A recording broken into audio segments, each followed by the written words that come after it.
Guys, welcome to study tuber. तो अभी हम लोग देखने वाले हैं क्लास 9 का सेकंड चैप्टर जो कि हमारा है is matter around us pure. इसमें थोड़ा वीडियो ज़्यादा बन गया, कोई दिक्कत नहीं है, लेकिन हर बातें हम लोग समझ के और कॉपी में नोट डाउन करेंगे। तो आइए हम लोग देखते हैं हमारा टॉपिक क्या है। जैसा कि आप देख पा रहे हो, टॉपिक है प्रॉपर्टीज ऑफ सॉल्यूशन। हम लोग लास्ट वीडियो में पढ़े थे क्या सॉल्यूशन के बारे में, सॉल्यूशन कैसा होता है।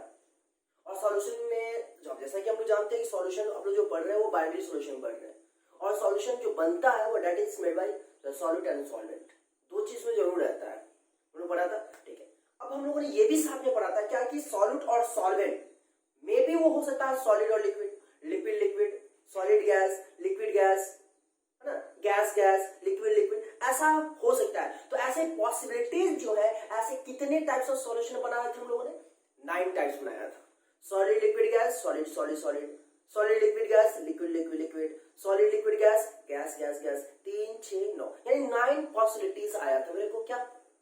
और इसमें हम लोगों ने सबका सब एक एक एग्जांपल भी देखा था कि इसमें एग्जांपल क्या होगा। बट आज का जो हमारा टॉपिक है वो प्रॉपर्टीज ऑफ सॉल्यूशन। एक बात मुझे आप बता सकते हो कि सॉल्यूशन हम लोगों ने जो पढ़ा था वो सॉल्यूशन दरअसल होमोजेनियस मिक्सचर, राइट ना। और होमोजेनियस मिक्सचर का मतलब होता है क्या कि उसके components that is solute and solvent जो होते हैं एक बिल्कुल यूनिफॉर्म कंपोजिशन में होते हैं, ऐसा हम लोगों ने देखा था, राइट ना। चलिए तो हम लोग देखते हैं वन बाय वन हमारा क्या क्या है। देख सकते हैं आपका फर्स्ट है और solution is clear and transparent. याद करिए हम लोगों ने जो पढ़ा था कि सॉल्यूशन जो होता है क्या, जब सॉल्यूट और सॉल्वेंट आपस में मिल जाएगा, और उस केस में आपको मैंने ये भी बताया था कि for true solution, homogeneous solution के लिए मैंने कहा था कि सॉल्वेंट का अमाउंट सॉल्यूट के अमाउंट से ज्यादा होना चाहिए। मतलब मान लो कि शुगर और वाटर को हम लोग डिसॉल्व करते हैं तो शुगर कम लेते हैं, वाटर ज्यादा लेते हैं, तो जो लेस अमाउंट में होता है दैट इज सॉल्यूट, एंड जो लार्जर अमाउंट में रहता है किसी सॉल्यूशन में दैट इज सॉल्वेंट। तो वहां पे सॉल्यूशन को अच्छे से बनाने के लिए वह क्या था कि सॉल्वेंट ज्यादा होना चाहिए। और हमने ये भी कहा था कि water is a universal solvent. अक्सर हम लोग देखते हैं अपने डे लाइफ में वाटर में ही हर चीज को मिलाते हैं, है ना। तो हम लोगों ने ये भी कहा था कि जो वाटर में मिलाते हैं उसको एक्वस सॉल्यूशन कहते हैं। मतलब जहां पे सॉल्वेंट का काम करता है water that is aqueous solution, और वेयर जहां पे सॉल्वेंट का काम एक्सेप्ट वाटर जो करता है that is non aqueous solution. तो वाटर को छोड़ के बेंजीन हो गया, कार्बन डाइसल्फाइड हो गया, एल्कोहल हो गया, एसीटोन हो गया, this all are organic solvent. Okay, तो हमारा फर्स्ट पॉइंट क्या था कि the solution is clear and transparent. तो जो आपने देखा कि सॉल्यूशन पूरी तरीके से मिल जाता है, होमोजेनियस हो जाता है, तो पता हमें यह चलता है कि वो हमारा सॉल्यूशन बिल्कुल क्लियर एंड ट्रांसपेरेंट होता है। आपने नोटिस किया होगा, एक बीकर ले लो कांच का, शीशा का, और उसमें क्या करो, वाटर डालो सॉल्वेंट और शुगर डालो सॉल्वेंट। उसको जो आप स्टीर करोगे, हिलाओगे, मिलाओगे बिल्कुल अच्छे से, तो पता यह चलेगा कि आप देखोगे तो बिल्कुल ट्रांसपेरेंट नजर आएगा, राइट ना। इसलिए मैंने कहा क्या कि अ solution is clear and transparent. Example NaCl solution, sugar solution. Solution का मतलब हमेशा याद रखिएगा इसमें वाटर सॉलिड है, मतलब वाटर में मिलाया गया। चलिए ठीक है, नेक्स्ट पॉइंट हम लोग देखते हैं। The solute in a solution does not settle down even after the solution is kept undisturbed for some time. आपने ये भी नोटिस किया है, जो कि अभी मैंने कहा कि ग्लास लो, कांच यानी बीकर, उसमें वाटर डालो, शुगर पार्टिकल्स डालो, डालने के बाद पता हमें यह चलता है कि वो सॉल्यूशन हमारा क्लियर एंड ट्रांसपेरेंट हो जाता है। और साथ ही हमें यह भी देखने को मिलता है कि उसमें जो सॉलिड पार्टिकल्स है वो सॉलिड पार्टिकल्स बिना अनडिस्टर्ब्ड किए हुए, पता हमें यह चलता है कि वो उस बीकर के बॉटम में जाकर बिल्कुल सेटल नहीं होता है। आप छोड़ भी दो कुछ देर के लिए, पता यह चलेगा कि वो पूरी तरीके से क्या होगा, सॉल्युबल हो जाएगा, मिल जाएगा। तो जब मिल जाएगा तो पता हमें यह चलेगा कि इसका सॉलिड पार्टिकल्स वो उस कंटेनर या उस बीकर के बॉटम में आके वो सेटल नहीं होगा। इसलिए इसको हम कहते हैं क्या, सॉल्यूशन। और ये हमारा सेकंड प्रॉपर्टी है सॉल्यूशन का। समझ बात आ रही है। चलिए थर्ड पॉइंट है, in a solution the solid particles can't be distinguished from solvent particle. बेशक आपने ये सब चीज नोटिस डेली लाइफ में आपको देखने को मिलेगा। सॉल्ट सॉल्यूशन में लो, सॉल्ट प्लस वाटर को मिलाओ, पता यह चलेगा कि इसमें हमने सॉल्ट मिलाया है और वाटर मिलाया है, तो क्या आप डिस्टिंग्विश, क्या उसमें आप डिफरेंशिएट कर पाते हो कि ये सॉल्ट पार्टिकल्स है, ये वाटर पार्टिकल्स है? कर पाते हो? बेशक नहीं। इसलिए नहीं कर पाते हो मेरे प्यारे दोस्तों, इसलिए नहीं कर पाते हो क्योंकि सॉलिड पार्टिकल्स जो होते हैं, यानी सॉल्ट, उसके पार्टिकल्स के बीच में जो होता है स्पेस बहुत कम होते हैं। लेकिन वाटर पार्टिकल्स है, वाटर मॉलिक्यूल्स है, उसमें पार्टिकल्स जो होते हैं थोड़ा सा दूर दूर होते हैं। तो जहां पे स्पेस होता है वहां पे सॉल्ट का पार्टिकल जाकर क्या होता है, वहां पर सेटल हो जाता है। इस तरीके से क्या होता है, उसको कंप्लीट सॉल्यूशन बनाता है। तो फाइनली आपको ये बात पता चलता है कि उसमें हम सॉल्ट के पार्टिकल्स एंड वाटर के पार्टिकल्स को डिस्टिंग्विश नहीं कर सकते। That is we can't distinguish the particles of solute and solvent in a solution. Okay, चलिए मूव करते हैं next point. A solution is homogeneous that is uniform composition. यह अभी हमने पहले ही कह दिया कि सॉल्यूशन जो बनता है वो होमोजेनियस होता है। और होमोजेनियस का मतलब होता है क्या कि solute particles and solvent particles बिल्कुल यूनिफॉर्म कंपोजिशन होता है। यूनिफॉर्म इन द सेंस या कि आप उसके पार्टिकल्स के बीच में डिफरेंशिएट नहीं कर सकते, बिल्कुल एक जैसा नजर आएगा, सब भी एक जैसा, हम एक जैसा। शुगर को वाटर में मिलाओ बिल्कुल एक जैसा लगेगा, पानी ही पानी नजर आएगा, पता नहीं चलेगा कि शुगर पार्टिकल्स कहाँ गया, है ना। चलिए बिल्कुल अच्छा। चलिए नेक्स्ट पॉइंट हम लोग देखते हैं। The components of a solution can't be separated by a filtration. आपने देखा हम लोग अक्सर जिसमें सॉल्यूट और सॉल्वेंट वाटर की बात होती है, अगर हम सॉल्यूशन की अगर बात करें और सॉल्यूशन को फिल्टर पेपर में रखकर उसको ऐसा रखते हैं तो पता यह चलता है, क्या आप मुझे बताओ सॉल्यूट का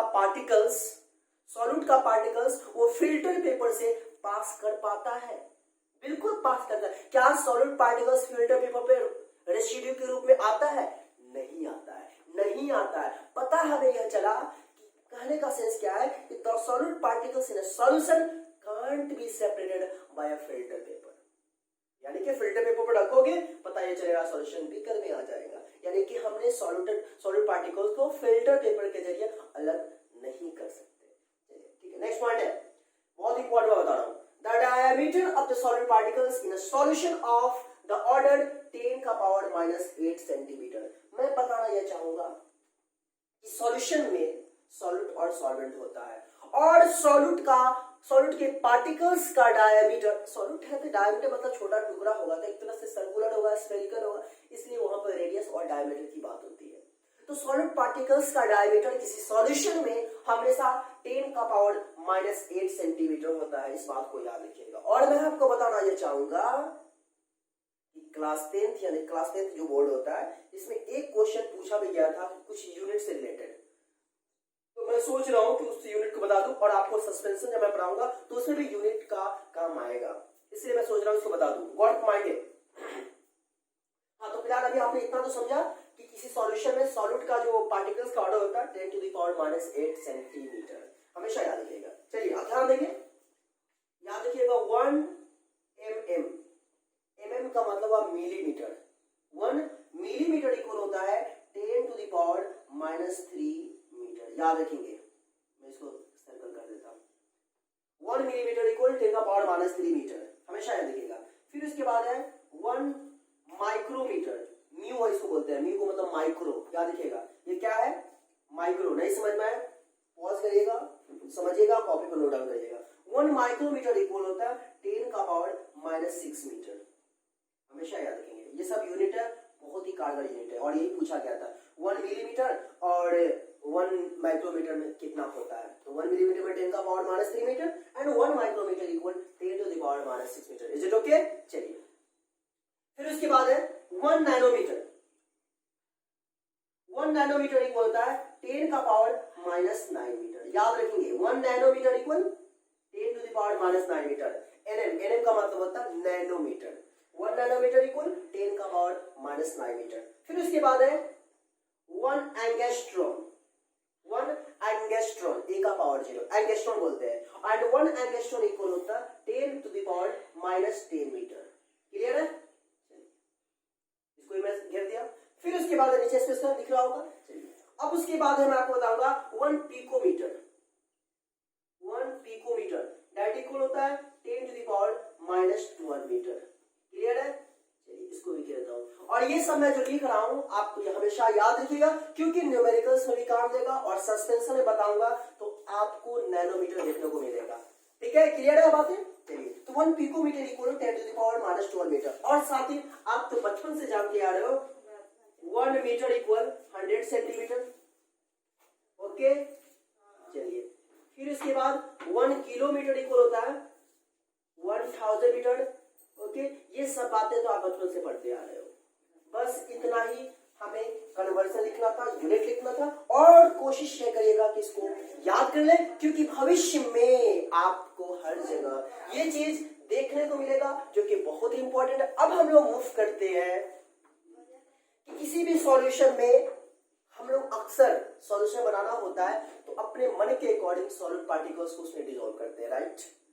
तो कितना डिसॉल्व करते हैं, what amount of solid is dissolve in a solvent, तो उस आधार पे, उस बेसिस पे सॉल्यूशन को 2 पार्ट में डिवाइड किया गया है। वो क्या, अभी हम लोग देखते हैं। फिलहाल तो उसको बोर्ड को रब करना होगा। तो फाइनली हमने बोर्ड को रब कर चुका है, और इसके बाद हमें जो टॉपिक लिखना था मैंने बोर्ड पे लिख दिया। क्या टॉपिक है बताना चाहूंगा। सॉल्यूशन आप बनाते हो, बेशक आप ये भी जानते हो कि उस सॉल्यूशन बनाने के लिए क्या होता है कि सॉल्वेंट में सॉल्ट आप अपने मन के मुताबिक डाल देते हो। ज्यादा डालोगे तो उसका कुछ और नाम होगा, सॉल्वेंट से कम अगर डालोगे तो उस सॉल्यूशन का कुछ और नाम होगा। तो यही बातें हमें अभी इस वीडियो में देखना है कि आखिर हमारा क्या है। तो टाइप्स ऑफ सॉल्यूशन में आपको बता दूं, फर्स्ट है unsaturated solution and second one is saturated solution, है ना। चलिए, अनसैचुरेटेड सॉल्यूशन की मैं बात करूं तो the solution in which more solute can be dissolved at a given temperature. Example, a solution of sugar, in which more sugar can be dissolved at a given temperature। देखिए, unsaturated की बात हो रही है। आप सॉलिड और solvent को मिलाओगे तो सॉल्यूशन बनेगा, बेशक आप जानते हो। अगर हम ये भी जानते हैं कि अपने मन के मुताबिक पॉसिबिलिटी है, आप जितना डालना है डाल दो ना, उसका नाम लेकिन वहां अलग हो जाएगा। तो जैसे ही हम सॉल्वेंट से ज्यादा अमाउंट ऑफ सॉल्यूट उसमें डिसॉल्व करते हैं, then that solution is considered as unsaturated solution.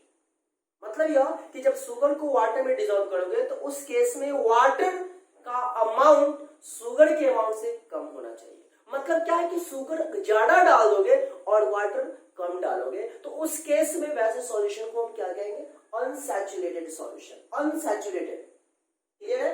तो इसको अनसैचुरेटेड, सिंपल सी बात है, ज्यादा सिंपल सी बात है कि सॉल्यूट जो होना चाहिए, मतलब क्या है कि अनसैचुरेटेड में क्या है, सॉल्यूट ज्यादा होना चाहिए किससे, सॉल्वेंट। सिंपल, सॉल्यूट क्या होना चाहिए, सॉल्वेंट से ज्यादा होना चाहिए। इसको हम क्या कहेंगे, अनसैचुरेटेड। चलिए, अब सैचुरेटेड की बात कर दूं तो सैचुरेटेड सॉल्यूशन क्या है, और solution in which the maximum possible amount of solute is dissolved at a given temperature.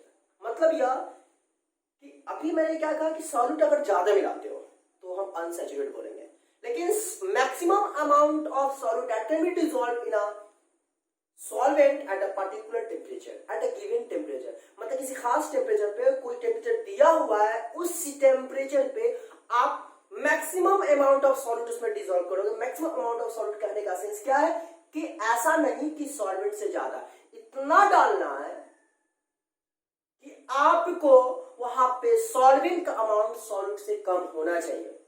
मान लो 100 ग्राम वाटर लेते हैं तो उसमें आप 2 ग्राम भी शुगर डाल सकते हो, 1 ग्राम भी शुगर डाल सकते हो, 50 ग्राम भी शुगर डाल सकते हो, 20 ग्राम भी शुगर डाल सकते हो, 99 ग्राम भी शुगर डाल सकते हो, लेकिन 100 ग्राम शुगर नहीं डाल सकते हो।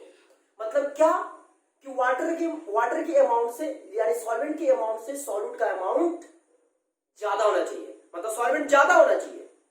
तो वही कहा गया maximum amount of solute that can be dissolved in a solvent at a given temperature. समझ पा रहे हो ना। लेकिन उस केस में क्या था, सॉल्यूट ज्यादा था, और यहां पे क्या होगा, सॉल्वेंट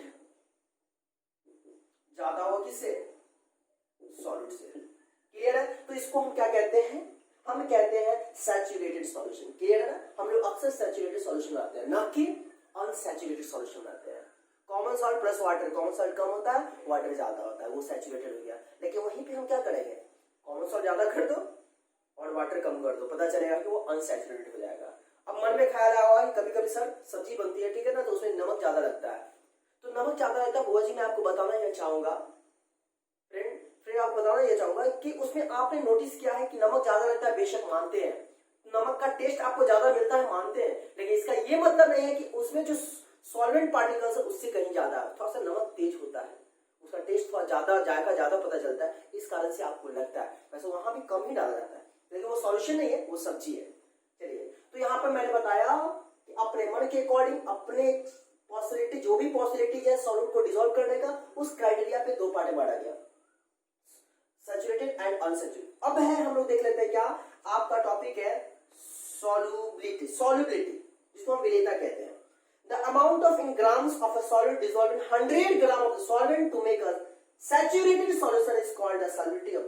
बताना ये चाहूंगा, सॉल्युबिलिटी जो होता है दरअसल वो डिटरमाइन करता है सैचुरेटेड सॉल्यूशन में। अब क्या कहा जाता है कि 100 ग्राम सॉल्वेंट में, 100 ग्राम सॉल्वेंट में आप जितना भी सॉल्यूट को डिसॉल्व करोगे, मतलब यह कि 100 ग्राम से कम को, ज्यादा नहीं, 100 ग्राम से कम में आप जितना सॉल्यूट को किसी सॉल्वेंट में डिसॉल्व करते हो, तो उस सॉल्यूशन का जो कंसंट्रेशन होता है that determines us the solubility.